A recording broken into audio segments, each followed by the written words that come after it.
Sisi viongozi wa mila wa jamii wa Maasai nchini Tanzania tukiongozwa na uzalendo, utu na dhamira njema kwa taifa letu, tunatoa tamko hii rasmi la kuunga mkono jitihada za uongozi wa Mheshimiwa Rais wa Jamhuri ya Muungano wa Tanzania Mama Samia Suluhu Hassan Chifu Hangaya kwa ujasiri wake, hekima na maono ya kuendeleza taifa letu katika msingi wa amani, umoja, usawa na maendeleo endelevu.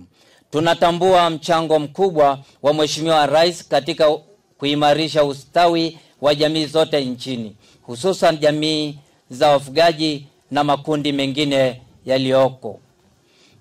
walioko pembezoni, kwa kuendeleza sera na mipango ya maendeleo inayogusa maisha ya wananchi moja kwa moja.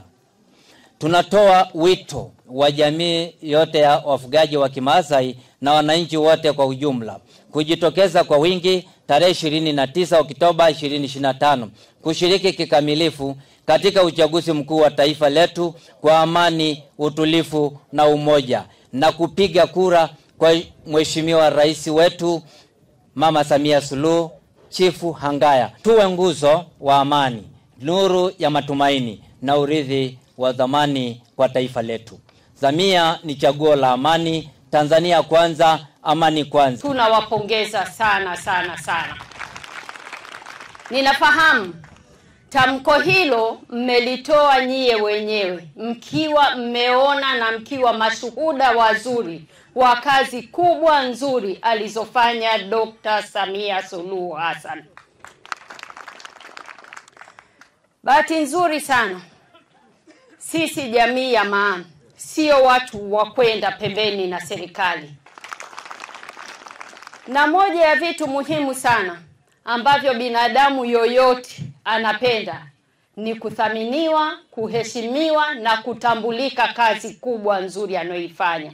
Na nyie Malaigwanani mmekuwa moja ya watu mnaofanya kazi kubwa nzuri, na ndio maana tukawathamini. Leo tumeamua kusimama hapa na tumewaiteni ninyi ili tuwaambie zile chokochoko nilizosema kwamba kuna chokochoko eti kwamba tarehe 29 kuna kitu inaitwa maandamano. Leo hii mbele yenu na mbele za Mungu tunalaani kitendo hicho, kwamba hatutakuwa na maandamano yoyote. Hawa wanaotushawishi kufanya maandamano ni washamba sana. Wako Ulaya, watoto wao wako mahali pazuri, wanatuambia sisi tuingie barabarani. Nani mwehu kiasi hicho? Ya maandamano yanayozungumzwa hatuungi mkono. Hatuungi mkono kama mara mbili.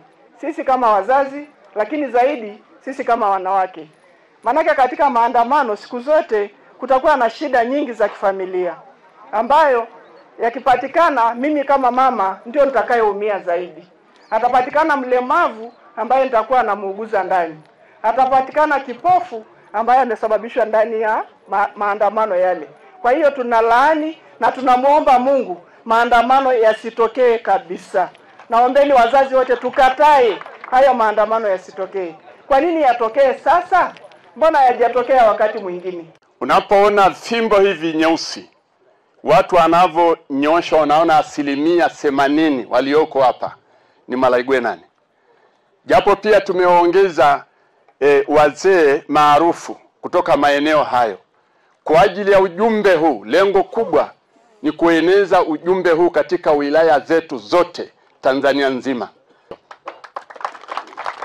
Na jamii yetu kabla hata hatujakuwa na mtandao wa simu, lakini tulikuwa na simu yetu ya asili. Tunapenyesha kila jambo na tunaungana kwa pamoja, na tukishaamua inakuwa hivyo.